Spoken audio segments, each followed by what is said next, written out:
We got a lot of W towns, Sarah. We got folks from Williamstown, Wakefield, Worcester, Webster. A lot of W's represented.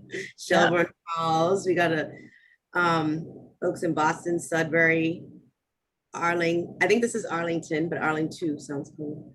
Arlington. Quincy, Cambridge, Marblehead. Nice. Another one, Boston. Another Jamaica Plain. Hey, Alana.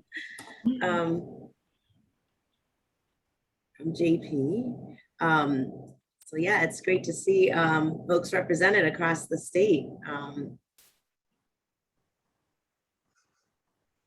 So if you're just arriving, we're just asking folks to introduce themselves in the chat. It's nice to see where people are coming from today. And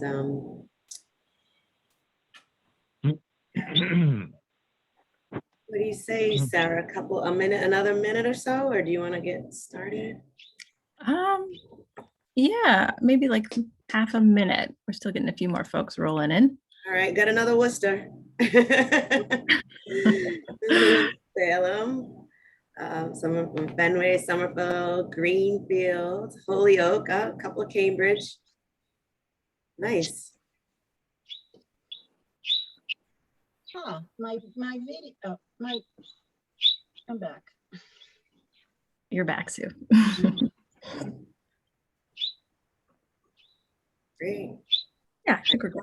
Boston, Cambridge. All right, Cambridge is coming out strong. Cambridge and Worcester in Boston, I guess. Northampton, welcome. So, is that Lawrence? Greater GLCAC. Yes, Lawrence is in the house. So one thing I like about these Zoom events is that you are able to kind of, use the chat to see where folks are coming from. Not as fun as hanging out around the coffee and chatting with people in person, but Framingham, and yeah, it's great to see where folks are coming from. Another Boston. So I think we're gonna get started now. I just wanna introduce myself. Good morning, welcome everyone. My name is Sharonda Almeida and I'm the director of the Mel King Institute. And we are so excited to have you all here. Everybody has like shiny, happy faces. So it's great, even though it's Zoom, we're gonna make this work. And this is exciting. We launched the Mel King Institute over 10 years ago. And then we started with the public housing training program, working directly with residents under Sarah's stewardship. And we come here today to, talk about expansion and launching. So we are, I'm really excited that we're at this point as a program, and it's great to see all the different faces and that we are, we're statewide. We have people doing great work across the state. So we're going to hear from some of that today. But I did want to mention Mr. Mel King. I think I last saw him over the summer. And, we named this program after him because of all he really represents for communities, community building, community development, for activism, for resident leadership, really. He was really about leadership development and working with communities and making sure that residents were informed, were engaged, and in whose interest is something he always talked about. And I think when we're talking about resident leadership, it really gets to that. It really gets to the residents really determining what's happening in their buildings and neighborhoods and so forth. So excited to be at this point. And I'm going to kind of just give you a little guide of what we're in store for today. So we have a brief agenda, but it's impactful. We're going to hear some wonderful stories from folks that have been doing the work, that have been part of the foundation of this leadership development program so far. And then we'll talk about what it means to, what makes a good leader, what that means today. What does that mean for you? I'm looking forward to hearing folks' thoughts. We want folks to be engaged. This isn't just an event where we're going to talk at you. So start thinking about how you want to contribute. We'll talk about the program, and then we'll hear some remarks from Jennifer Maddox, the Undersecretary of DHCD. Will share some words with us. So we're excited that she's able to join us today. So with that, I would like to introduce Sarah Burns and just say that she's just done a tremendous job over the past several years with this program and working with residents, and her commitment to leadership development really shows. And you'll see that throughout this morning. So Sarah. Thank you, Sharonda. Hello, everybody. Good morning. It's great to see everyone here to talk about resident leadership. And I'm actually basically just going to introduce Sue Kirby, who is going to be our first speaker. Sue lives in Morency Manor as part of the Salem Housing Authority. She's on the board of the Salem Housing Authority, and she is also the president of her tenant association at Morency Manor. And Sue has been a trainer with us for the past couple of years. Many of our trainers are also residents. So I'm just going to kick it over to you, Sue. Thank you. Well, hi, everybody. I'm really feel blessed or honored to be asked to speak. You know, one of the things that I like best about the training program at Morency is that it is focused around building networks of people, encouraging people to become involved. There's a lot of ways that we can build these local tenant organizations, and a few people would be involved in, and that would be as far as it goes. And in the experience is that, you know, they don't last very long that way. So we start out talking about how do we reach out, how do we involve more people, how do we find people who will take on responsibility to talk to their neighbors and draw everybody in, and so that as many people as possible in a building or in a town, however the tenants organization is organized.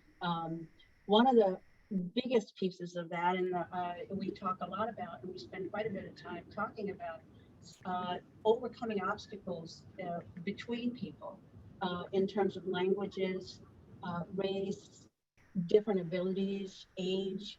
Our buildings are very diverse, and unless there's a special effort to bring people together and make sure that everybody gets reached out to and encouraged and to enjoy to join and participate, you know, that doesn't just happen spontaneously. We do that through one-to-one conversations, reaching out to people. We do that through surveys. We've done that through community meetings and coffees, and really encouraging that the tenant organization is an organization of people who live in the building. And the first step in that, and continues to be a really important piece of that, is to find out what's important to people there. And as I said, we do that in a number of ways, but it is a key to involving a lot of people, but also sort of changing the balance of power. We could set up tenant organizations where 4 or 5 people, you know, are the leaders, and they go meet with the management. But it's important that when this group forms and the way they function, that they're speaking for as many people who live there, everyone if possible, or at least most of the people there, when they talk about issues that they would like to see addressed. And that's what we did here at Morency. And we've seen a lot of changes since we first started. We started about 1.5 years, 2 years ago, just talking about what the issues are. And when we started meeting with the management, they knew that we were talking not just for ourselves, but we were talking for everyone. And we've been quite successful. We started out talking, and well, since we started, we've seen our parking issues resolved. We've seen the building is much cleaner. All the floors vacuumed. That was really, you know, something that people found important. The front door has a disability or a button, an automatic door on the front that we've been asking for quite some time. And we also, the elevator runs like 99% of the time. And, you know, that's made a big difference in the atmosphere here and the way people feel as though they're being heard when they start seeing that the things that they've been talking about, you know, are happening. It just finally, there's one thing I'd like to bring up about, when we first started talking to people, we heard quite a few people tell us that when they had spoken up and talked about things that they wanted to see changed, they were responded, they got the response that if you don't like it, you can leave. Two things about that. One is we can't leave. We can't, you know, afford market rates, which is why we're here, and it's out of our reach. And the second thing about that is, you know, with that, in that response or that sort of dismissal or marginalizing of the tenants who live there, it actually scares, it makes people afraid to even call about things that need to be fixed in their own units. And that's not good for management. That's not good for ultimately for anybody. So we are, you know, we'll be going into our second year. It's best, you know, overall, I think generally if the tenants and the management can work together, and we're starting to see that that's happening here. We couldn't have done it, I don't think, without the Neil King Institute training. It really helps to bring people who have stepped forward and are willing to take some leadership and have the same language, be operating under the same sort of ideas about what we need to do. Yeah, you know, I could go on and on about this, but we have a whole program, and so I'll leave it at that. Thank you. Thank you so much, Sue. Great examples of leaders in action, as Sharonda is saying. Next up, we're going to hear from Giovanni Valencia. He is the Director of Community Organizing at the Jamaica Plain NDC. So, Gio, are you here?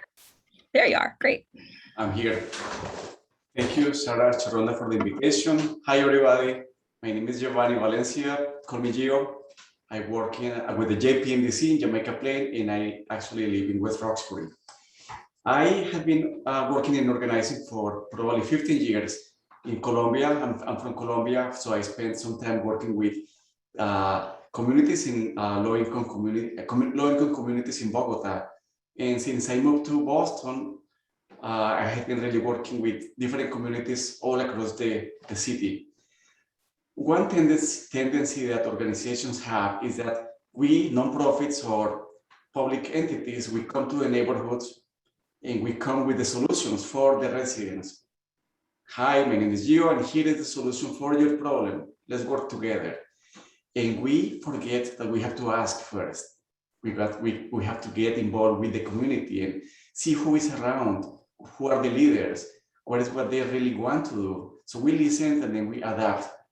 So I'm saying this because many times we just come with ideas about policy. We need all the residents to come to a state house and fight for this and that. And sometimes or many times they want or they need something different.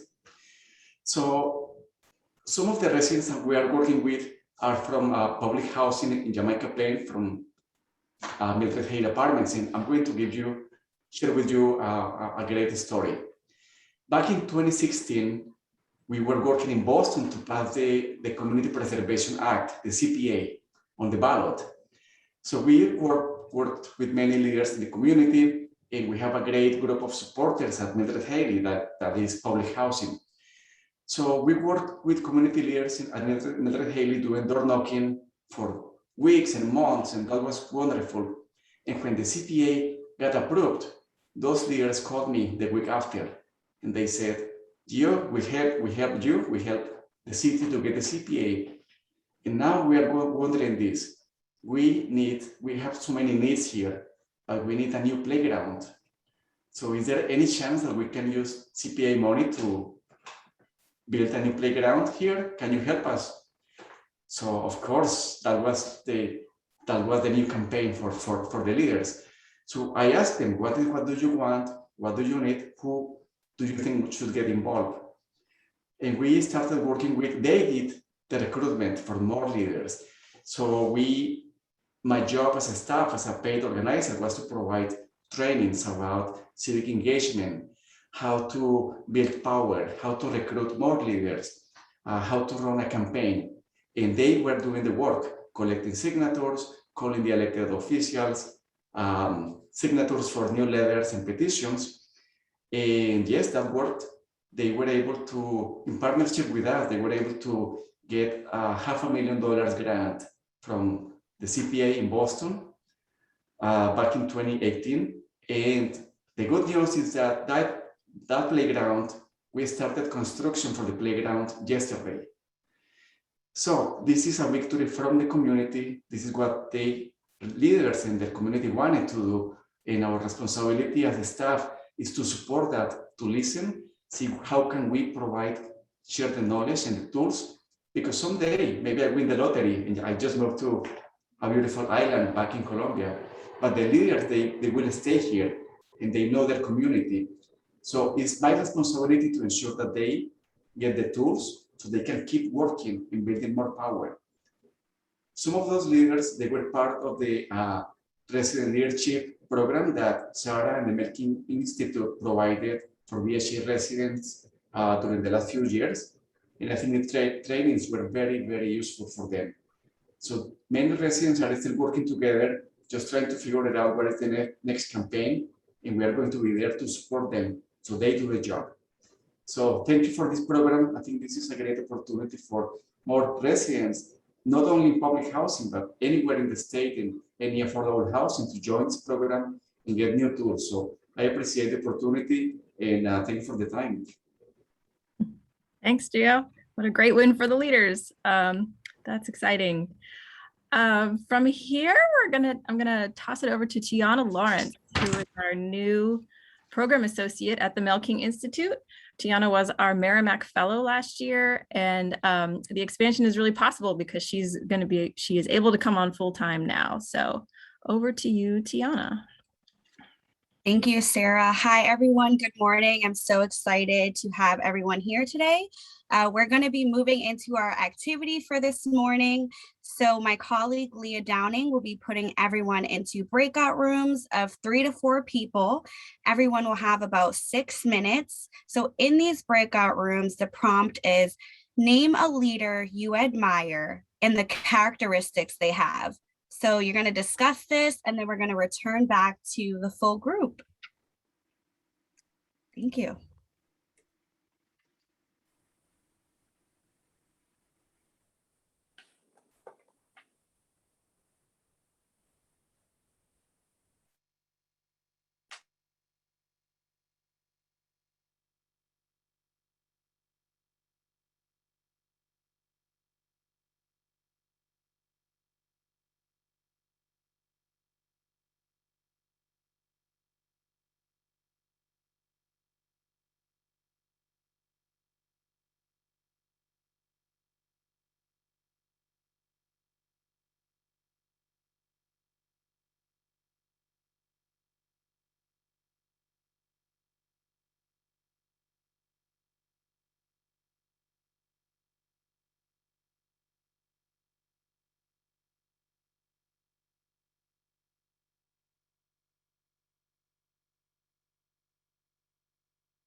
Can we send them the prompt again, just in case they missed it?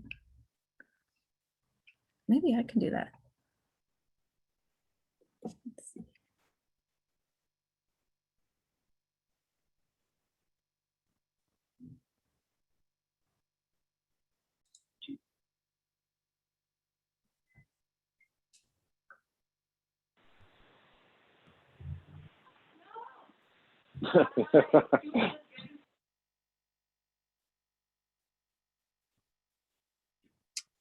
Hi, everyone. Welcome back. So we could take 2 answers if anyone wants to share a leader they admire and characteristics they have. And This is Carol. I was telling them, but because I had a previous call that I had to take. And I wanted Just, to. Carol, just one thing real quick. If other folks want to be adding their answers to the chat, that would be great. Oh, I can do that in the chat too. And you can, I was telling them that my leader, who is passed on, is Maya Angelou, and I have met her in person. So she's a very strong-willed woman, but her history is amazing of the lifestyle that she went through. And she actually reminded me of my grandmother. So, and I think some of her characteristics are, stand strong for what you believe in, no matter what. And you have to fight the fight in your battles, but you pick your battles you want to fight. And that's what I got from her. And I made that short. That's it. thank you, Carol. You take one more person if they want to share their leader and characteristics. And again, as Sarah mentioned, please put your name of your leader and the characteristics in the chat if you can.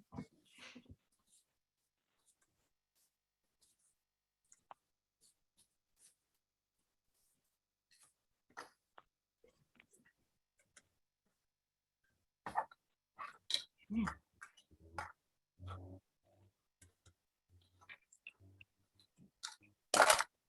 Okay.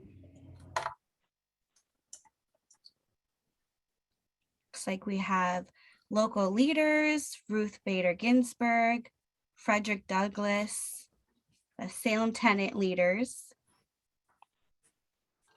That's great. Continue to add into the chat. Okay. We have Youth Build members in our program at North Shore CDC. Michelle Obama. Great.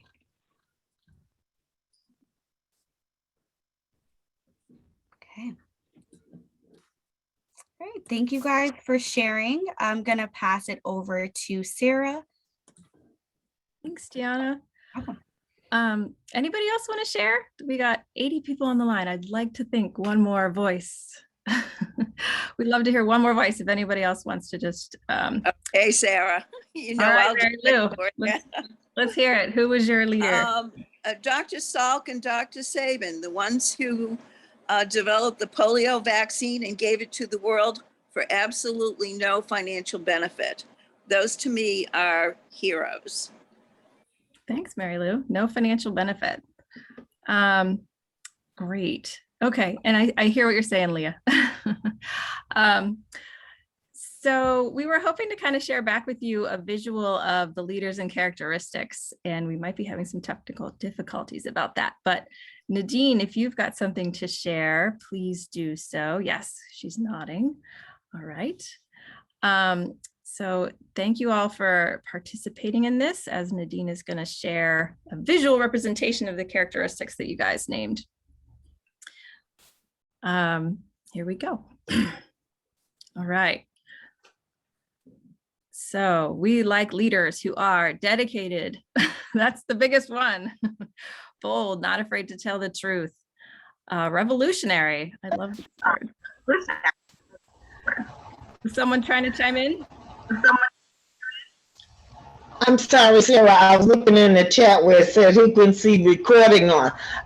It's mine, and I don't know how the heck it came on. I had, in order to get on, I had to use a different version on my Chrome. I had to click on something different, and for some reason, when it went out, you all lost me once I got on again, it started recording. So that's me. I'm sorry. It was mine, and I'm trying to see how to stop it. Okay. No problem, Carolyn. All right. Just so you know. We technical difficulties are part of life in this world, right? I'm going to mute you, Carolyn, because we're getting feedback. There we go. Okay. Well, thank you all for sharing your leaders and their characteristics. One thing we actually want to do is talk a little bit about how we talk about leadership in our training with the residents. And just to reintroduce myself, in case you're new on the line, I'm Sarah Burns, the director of the Resident Leadership Academy. So the first thing we always do with residents is we just ask, what is it like for you to live where you live? We ask them a lot of questions. Like Giovanni said, that's where you have to start, right? When you're building relationships with people, you ask questions. And we hear some good things and some bad things. And we always sort of hear a hunger that residents have to have a stronger voice. They want to be more at the table where decisions are made. And so we try to figure out, well, what's holding people back? And we've come up with what we call the big four. So this is what we talk about in terms of what holds residents back from sharing their voice and being at the table where decisions are being made. And the big four are fear, hopelessness, division, and confusion. So this is what, when we talk about leadership, we talk about leaders who can overcome these four things with their neighbors. And we contrast a leader with a hero. So we've all watched a lot of superhero movies. And we know that we have sort of a model of leadership as a hero who comes in and saves the day, right? But what we're looking for in our communities are leaders who help others do things for themselves instead of just doing all the things themselves. We're looking for leaders who help others find their voice and accept people where they are. We hear a lot of frustration with residents many individuals who are really ready to jump in and get things going, but they get frustrated because other tenants seem very hesitant to get involved. So part of the training is helping people understand that hesitancy and then build the trusted relationships with each other so that they can move past the hesitancy and start working together. So a hero builds a hierarchy or reinforces a hierarchy, reinforces the notion that only a few people should be making decisions, whereas a leader builds a network. And then we like to look at this nice picture of the network. And this is why radical inclusion is our core value. We spend a lot of time talking about radical inclusion. And you heard Sue talking about this earlier, the way that we have to overcome the divisions of class or race and ethnicity and language in the developments. Whatever is dividing the tenants, we have to work through that by building, again, those trusted relationships with each other so that all of the folks have a place in the network. So many folks are on the line because they'd like to get involved in our work, which is excellent. So I'm going to talk about our two ways that folks can do that. The first, of course, is our public housing training program. We've been running this for about 5 years now in collaboration with Mass Union of Public Housing Tenants and DHCD and several other groups. We have trained 428 residents in public housing. 119 of them are resident board members. Every housing authority is supposed to have a resident on its board, and many are working on that this year. And we have a special training for resident board members. We have trained 97 residents from the Boston Housing Authority. So we have a special partnership with BHA that we're really proud of. So shout out to Kate Bennett and Sahara. I think you guys are on the line. Love working with BHA. And we have reached 106 housing authorities altogether. So we're not quite to halfway yet. So that's our core program. And for residents of public housing, many of you are on the line, and we will continue to keep offering all the things that we have been and working with you guys. So what's new, the new thing that we're marking today is that now we are the Resident Leadership Academy. We are doing more than just public housing training. We're taking the curriculum and the other tools that we've developed, and we're going to be working with CDCs, community development corporations, or really any group who wants to train residents. And that can mean residents in properties that you might own or residents in the community where you might be based. And the emphasis here really is on collaboration. So we have discovered that it's really important to collaborate with the organization who wants the training. So we will be working with the organization before the training and then during and after the training. So there's sort of no cookie cutter. There's no thing to sign up for exactly. If you want to get involved, if you want to train residents in your community with this program, just reach out to me and we'll have a conversation and we'll figure out what makes sense. So we'll work together on outcomes that we want to see from the training. Why are you approaching us and what would make sense in terms of curriculum? We have some great trainers, Maria Fernandez Dominique, who many of you know, Nicole Beckles. We've got a great training team who will be working with the CDCs and with our expanded audience. I will be staying on the line after this program wraps up if folks have specific questions, or if not, please do just reach out to me and we'll talk and see what makes sense for you and your community. And also another way that folks can always help is we are always looking for funders and donors to this work. So if you have ideas on that front, please do let us know. So from here, I think I'm going to pass it over to our keynote speaker, who is Undersecretary Jennifer Maddox of DHCD. Again, we're so grateful to DHCD for their support of the public housing work and of our new expanded work. So thank you, Undersecretary, for being with us today. Good morning. Thank you so much for including me in today's exciting announcement. It is astounding to see how far we've come with virtual and hybrid events becoming the norm. The Mel King Institute is an incredible asset for Massachusetts. I really appreciate the opportunity to share this virtual stage with Sharonda, Sarah, and Tiana from the Mel King team. And thank you to Sue and Giovanni for sharing your experiences with us. The COVID-19 health crisis crystallized the importance of our community-based organizations. Our CDCs, our housing consumer education centers, community foundations, food banks, and many more nonprofits filled in vital gaps when our world shut down so suddenly in 2020. It is humbling to think about those early days when uncertainty so completely shook up our lives. During that hectic time, organizations like the Mel King Institute and Mass CDC showed up, got your staff working remotely, and answered the call to help. I feel so grateful to live in Massachusetts, where we have so many amazing institutions dedicated to our most vulnerable communities. And beyond responding to a global pandemic, your organization committed to keeping your existing programming moving forward and pursuing new initiatives. You're doing this by taking advantage of technology, increasing access for many more by online and leveraging new engagement.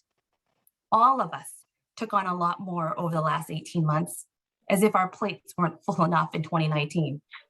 Since before the health crisis, your team has been working closely with DHCD to carry out the important 2014 public housing reforms.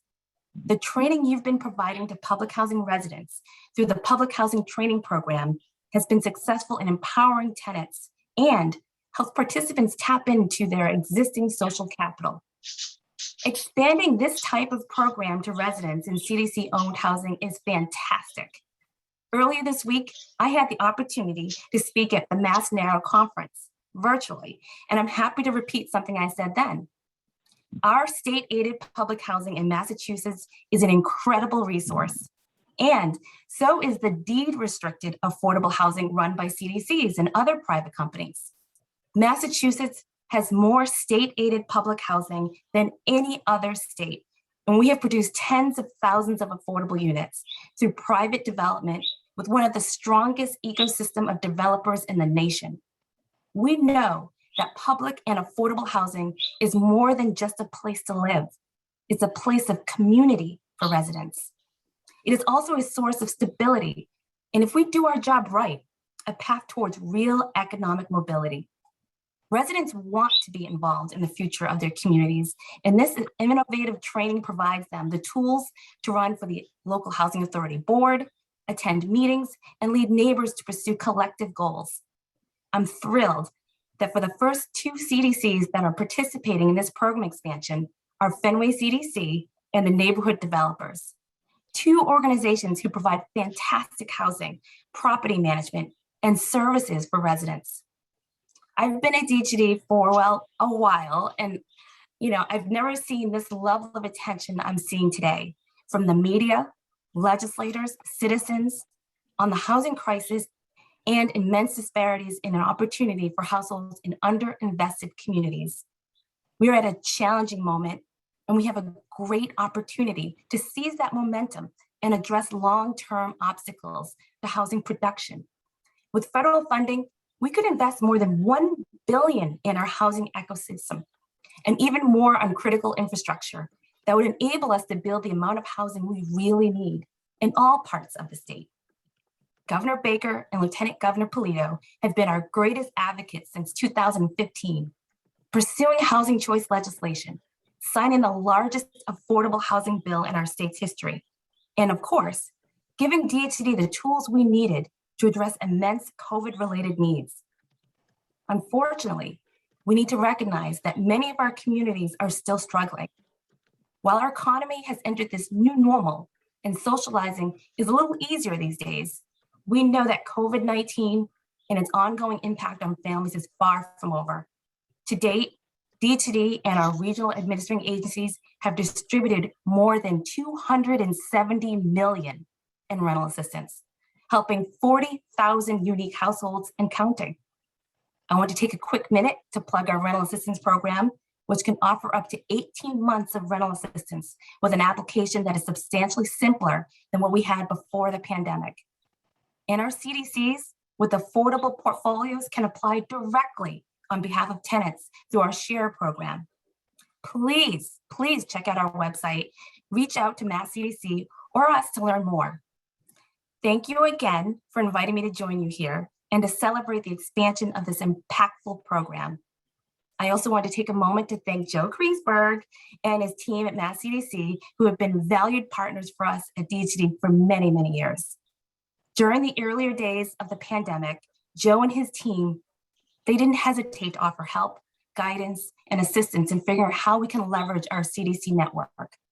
Sharonda, Sarah, and Tiana, congratulations on this exciting milestone. Thanks, everyone. Thank you. Thank you so much, Jennifer, for your kind words. So glad that you were able to join us today. Thank you very much. So here's my little like hand clap up in the corner. But I do really appreciate the support that DHCD has given us over the years. And I appreciate your energy and kind words. So thank you so much. So this is the moment we've all been waiting for. And you didn't even know it. So we've heard from some great stories about the power of leadership development and this network and what it can all mean for individuals as well as communities and what it means across the state when we have this structure in place.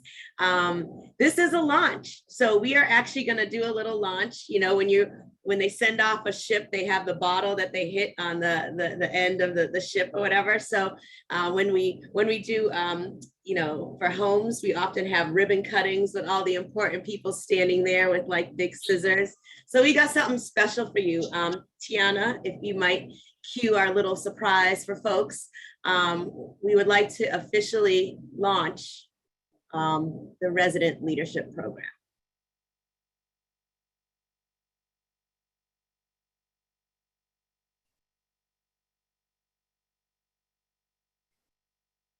I feel like we can't hear the sound, but that was our fireworks. So we wanted to kind of end with a little splash, but thank you, Tiana. So you can imagine fireworks on your own if those were a little lackluster for you. But I wanted to thank everyone who was able to join us today. Our speakers, Jennifer Maddox for speaking and joining with us. I also wanted to appreciate the Mel King Institute staff for all the great work that they've done and to help launch this event. And thank you all who's joined and for participating in our conversation. If you have more questions, I would like to say the official program is now concluding, but we invite you to stay on if you have some more questions or if you would like to share a comment. We would love to have folks join us for a few more moments. We're a little early, so that's our gift to you. I know folks are often booked up from Zoom call to Zoom call, so if you want to give yourself a little self-care and take a little time, we won't tell folks. We can act like it went on till 11. But otherwise, I would like to thank everybody and let you know the official event is over, but feel free to stay on for a few more comments and conversation if you have time. Thank you.